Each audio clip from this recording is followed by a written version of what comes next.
کہ اگر وہ بھی میرے لیے ویسا ہی سوچتا تھا جو میں اس کے لیے سوچتی تھی، مگر اگلے ہی پل یہ سوچ کر خوفزدہ ہو گئی کہ اگر دادی اور پھپھو نے میری شادی زبردستی رشید کے ساتھ کروانے کی کوشش کی تو کیا ہوگا۔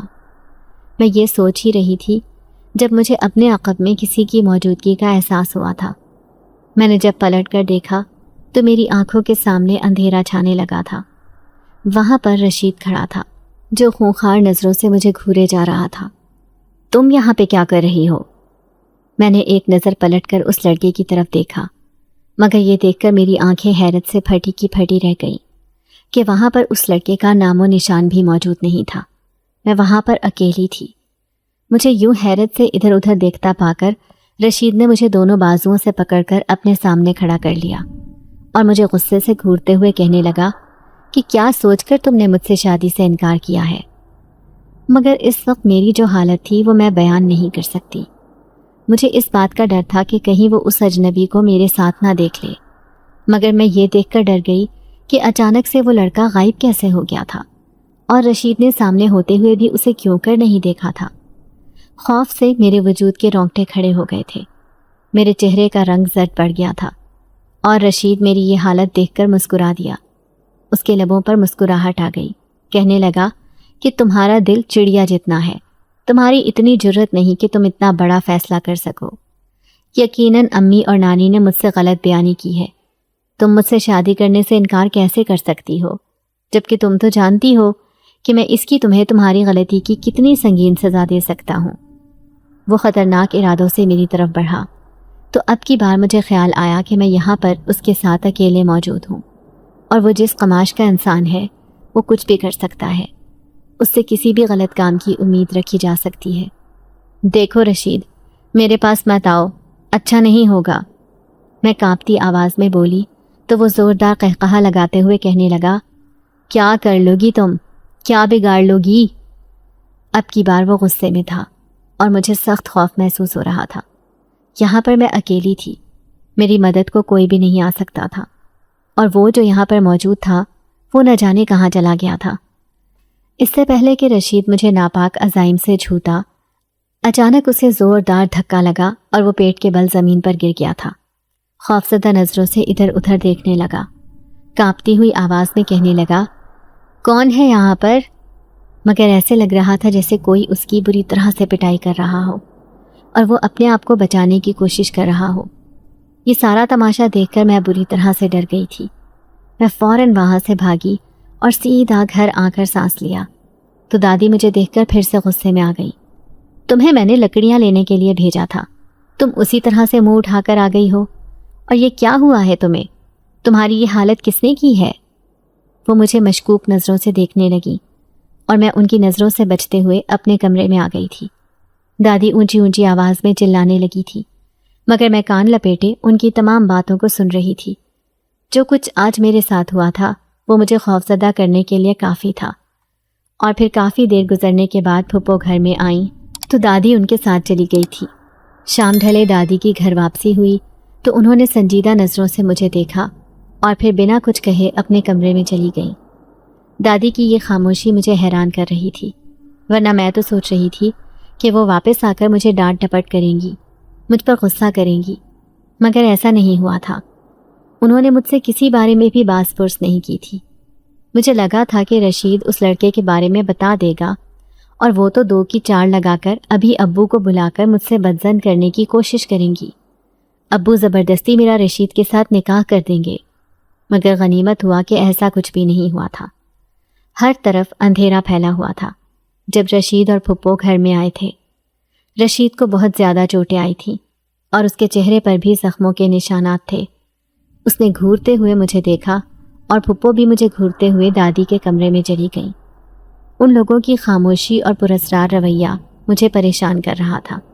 اتنا مجھے اندازہ تھا کہ وہ لوگ مجھے کوئی بھی نقصان پہنچا سکتے ہیں، کیونکہ ان لوگوں کے دل میں بھی میرے لیے محبت یا انس نام کی کوئی چیز نہیں تھی۔ میں پریشان تھی، کیا کروں؟ ابا سے بات کرنا چاہتی تھی، مگر ابا سے بات کرنے کا میرے پاس کوئی ذریعہ نہیں تھا۔ رات کو پھپھو مجھے بلانے آئیں تو میں خاموشی سے پھپھو کے ساتھ ان کے کمرے میں چلی آئی۔ تب دادی مجھے غصے سے کہنے لگی کہ آج تمہارا رشید کے ساتھ نکاح ہے، اپنے آپ کو ذہنی طور پر تیار کر لو، آج تمہیں میں نکاح کر کے رشید کے ساتھ رخصت کر دوں گی۔ دادی کی بات سن کر میرے پاؤں کے نیچے سے زمین نکل گئی۔ کیسی باتیں کر رہی ہیں آپ دادی، اور بغیر میری مرضی کے آپ اتنا بڑا فیصلہ کیسے کر سکتی ہیں؟ اور ابا کی بھی تو اس میں مرضی نہیں ہے، اور ابا کی غیر موجودگی میں یہ نکاح کیسے ہو سکتا ہے؟ مگر میری بات میرے منہ میں ہی رہ گئی تھی۔ پھپھو نے میرے چہرے پر ایک زوردار تھپڑ لگایا۔ ایسے بڑوں کے سامنے زبان نہیں چلاتے، تم اپنے آپ کو اس سب کے لیے ذہنی طور پر تیار کر لو۔ اگر تم نے نکاح خاں کے سامنے اس نکاح سے انکار کیا تو ہم سے برا کوئی نہیں ہوگا۔ تم نہیں جانتی کہ ہم لوگ کیا کر سکتے ہیں۔ یہ معاملہ میری زندگی کا تھا۔ یہاں پر اگر میں آج ان سے ڈر جاتی تو پھر ساری زندگی ان سے دب کر گزارنی پڑتی، جو کہ میں نہیں چاہتی تھی۔ آپ کیا کر لیں گی؟ میں انکار کروں گی۔ پھپھو میں یہ شادی نہیں کروں گی، کچھ بھی ہو جائے، اور میں ابا کے پاس جا رہی ہوں، انہیں آپ کے بارے میں بتانا چاہتی ہوں۔ مگر پھپھو نے میرا بازو پکڑ کر مجھے صوفے پر پھینک دیا۔ کہنے لگی کہ اماں، اگر یہ ہماری بات نہیں مانے گی تو اس کے ساتھ بھی وہی سلوک کرنا پڑے گا جو اس کی ماں کے ساتھ کیا تھا۔ دادی کے چہرے پر بھی سختی نظر آنے لگی تھی۔ ہاں، جیسے میں نے اس کی ماں کے منہ پر تکیہ رکھ کر اس کا سانس گھونٹ کر اسے مار دیا تھا، وہی کام میں اس کے ساتھ بھی کروں گی، اور اس کے باپ کو کہہ دوں گی کہ اس نے خودکشی کر لی ہے۔ یہ کہہ کر پھپھو اور دادی میری طرف خوفناک تیوروں سے بڑھنے لگی تھی۔ میں بری طرح سے چلانے لگی اور اپنا بچاؤ کرنے کی کوشش کرنے لگی، مگر ان دونوں پر کوئی اثر نہیں ہو رہا تھا۔ تبھی دروازے سے جو چہرہ نمودار ہوا اسے دیکھ کر میری جان میں جان آئی تھی۔ وہیں پر پھپھو اور دادی اسے دیکھ کر حیران پریشان رہ گئی تھی۔ میں بھاگتے ہوئے ابو سے لپٹ گئی۔ ابو، یہ لوگ مجھے جان سے مار دیں گے۔ ابو، آپ کو پتہ ہے کہ امی کی جان بھی انہوں نے ہی لی تھی۔ ابو کے چہرے پر سختی والے تاثرات تھے۔ وہ کہنے لگے، میں نے سب کچھ سن لیا ہے۔ میں جان گیا ہوں کہ میری بیوی کی جان کیسے گئی۔ میں کبھی سوچ بھی نہیں سکتا تھا کہ میری ماں اس قدر شفاف بھی ہو سکتی ہے، وہ ایسا بھی کر سکتی ہے۔ دادی نے اپنی صفائی میں بولنے کی بہت کوشش کی، مگر ابو نے ایک بھی نہیں سنی۔ ابو نے مجھے صاف کہہ دیا کہ اپنے کپڑے سمیٹو اور میرے ساتھ میرے گھر پہ چلو، اب میں تمہیں یہاں پر ایک پل کے لیے بھی نہیں چھوڑوں گا۔ یہ سن کر دادی کے ہاتھ پاؤں پھول گئے تھے۔ وہاں پر تمہاری بیوی اس کو رہنے نہیں دے گی۔ ابو کہنے لگے کہ اگر اسے میری بیٹی کی ذات سے کوئی مسئلہ ہوا تو میں اسے گھر سے باہر نکال دوں گا۔ میں نے اپنی بیٹی پر بہت ظلم کیا۔ یہ ماں سے تو محروم ہو ہی گئی تھی، میں نے اسے باپ سے بھی محروم کر دیا۔ اب میں اپنی ساری غلطیوں کا کفارہ ادا کروں گا۔ میں اپنی بیٹی کو اپنے ساتھ لے کر جاؤں گا۔ دادی کے لاکھ روکنے کے باوجود بھی ابو مجھے لے کر اپنے گھر آ گئے تھے، اور دادی کے کہنے کے مطابق سوتیلی ماں نے مجھے دیکھ کر ناک بھوں چڑھائی تھی۔ ابا پر زور دیتی رہی کہ وہ مجھے واپس چھوڑے۔ تب ابو اسے بھی ایک بار غصے سے دھاڑ کر بولے کہ اگر تم نے میری بیٹی کو کچھ کہا تو میں تمہیں گھر سے باہر نکال دوں گا۔ ابو کی دھمکی کارگر ثابت ہوئی اور میری سوتیلی ماں وہیں پر خاموش ہو کر بیٹھ گئی۔ دوبارہ اس نے میری ذات پر کوئی سوال نہیں اٹھایا تھا۔ مجھے ابو کے گھر میں آئے ہوئے کافی دن بیت گئے تھے۔ دوبارہ مجھے گھر سے باہر نکلنے کا موقع نہیں ملا تھا، اور نہ ہی میں نے اس لڑکے سے پھر کبھی بات کی تھی، مگر میرے حواسوں پر ہر وقت وہی مسلط رہتا تھا۔ پچھلے دنوں جو میرے ساتھ واقعات بیت رہے تھے وہ بار بار میرے ذہن میں گونجنے لگتے، اور میں سوچ میں پڑ جاتی کہ وہ سب کیا تھا، وہ لڑکا کون تھا۔ مجھے بہت یاد آتا تھا۔ اس دن میں نے اسے اپنے گھر کے آنگن میں دیکھا تو میں حیران رہ گئی تھی۔ چاندنی رات تھی، اور مجھے چاندنی رات میں چاند کا نظارہ کرنا بہت اچھا لگتا تھا۔ میں کمرے سے نکل کر چھت پر آ گئی تھی۔ ہر طرف خاموشی چھائی ہوئی تھی، سب لوگ سو رہے تھے۔ میں یہ خوبصورت نظارہ دیکھنے میں مصروف تھی جب مجھے اپنے عقب میں کسی کی آہٹ محسوس ہوئی۔ پلٹ کر دیکھا تو سامنے وہی لڑکا کھڑا تھا۔ اسے دیکھ کر میں گھبرا گئی۔ تم یہاں؟ اگر ابو نے دیکھ لیا تو غضب ہو جائے گا، تم یہاں سے چلے جاؤ۔ مگر وہ تو جیسے کچھ سن ہی نہیں رہا تھا۔ کتنے ٹائم کے بعد تمہیں دیکھا ہے، تمہیں دیکھ کر میری نظریں سیراب نہیں ہو رہی، دل چاہ رہا ہے تمہیں بار بار دیکھتا رہوں۔ یہاں پر مجھے اسے دیکھ دیکھ کر حیرت ہو رہی تھی۔ دیکھو، اگر یہاں پر تمہیں کسی نے دیکھ لیا تو غضب ہو جائے گا۔ وہ میری بات پر مسکرا دیا تھا۔ مجھے کوئی بھی تمہارے علاوہ نہیں دیکھ سکتا، جس طرح اس دن تمہارے کزن نے مجھے نہیں دیکھا تھا، اسی طرح سے اس وقت بھی میں سب کی نظروں سے روپوش ہوں۔ تمہیں دیکھنے کو، تم سے ملنے کو دل کر رہا تھا، تبھی میں آ گیا۔ اس کی باتوں پر میں حیران رہ گئی۔ بھلا ان باتوں کا کیا مطلب تھا؟ تبھی میری سوتیلی ماں بھی چھت پر آ گئی۔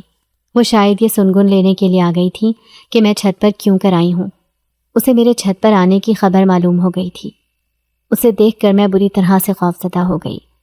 اگر اس نے اس لڑکے کو دیکھ لیا تو وہ مجھے بدنام کر دے گی، یہی خوف تھا مجھے۔ اب جب میں نے اس لڑکے کی طرف دیکھا تو میں حیران رہ گئی۔ وہ لڑکا اپنی جگہ پر موجود نہیں تھا۔ میں فوراً سے اپنے کمرے میں آ گئی۔ میرا سانس تیز تیز چل رہا تھا۔ یقین نہیں آ رہا تھا کہ جو دیکھا ہے وہ کیا ہے۔ وہ لڑکا انسان ہے یا کچھ اور؟ پھر اس کے بعد 2 سے 3 بار پھر ایسا ہی ہوا تھا۔ اب مجھے اس بات کا یقین ہو گیا تھا کہ وہ لڑکا میرے علاوہ کسی اور کو نظر نہیں آ سکتا۔ اب مجھے خوف کے ساتھ ساتھ اس بات کا اطمینان بھی ہو گیا تھا۔ پھر اس دن اس نے مجھے اپنے بارے میں سچ بتایا کہ میں ایک جن زادہ ہوں۔ اس دن میری ایک عامل کے ساتھ لڑائی ہو گئی تھی۔ اس نے مجھ پر جادو کر دیا تھا اور میری تمام طاقتیں ختم ہو گئی تھی۔ اس وقت مجھے حرارت کی ضرورت تھی، مگر میرے تمام ساتھی مجھ سے دور تھے۔ میری حالت کے بارے میں کوئی نہیں جانتا تھا۔ اس دن اگر تم مجھے آگ جلا کر حرارت نہ پہنچاتی اور وہ کھانا نہ کھلاتی تو میں آج تمہارے سامنے زندہ نہ ہوتا۔ ایک طرح سے تمہارا مجھ پر احسان ہے کہ تم نے مجھے دوبارہ زندگی دی۔ پھر اس نے مجھے مزید بتایا کہ اس دن میں نے اس درخت پر کلہاڑی کے وار سے ایک جن زادی کو زخمی کر دیا تھا۔ وہ جن زادی میری دشمن بن گئی تھی۔ وہ میری جان لینا چاہتی تھی، مگر اسی جن زادے کی وجہ سے وہ جن زادی مجھے کبھی نقصان نہیں پہنچا سکی تھی۔ آج اس بات کو کتنے ہی سال گزر گئے ہیں۔ اب میں اپنے گھر میں خوش ہوں۔ میں شادی شدہ ہوں۔ میں آج بھی اس کو بھول نہیں پائی ہوں۔ میری دادی بھی اب اس دنیا میں نہیں رہی۔ پھپھو کو بھی اپنی غلطیوں کا احساس ہو گیا ہے۔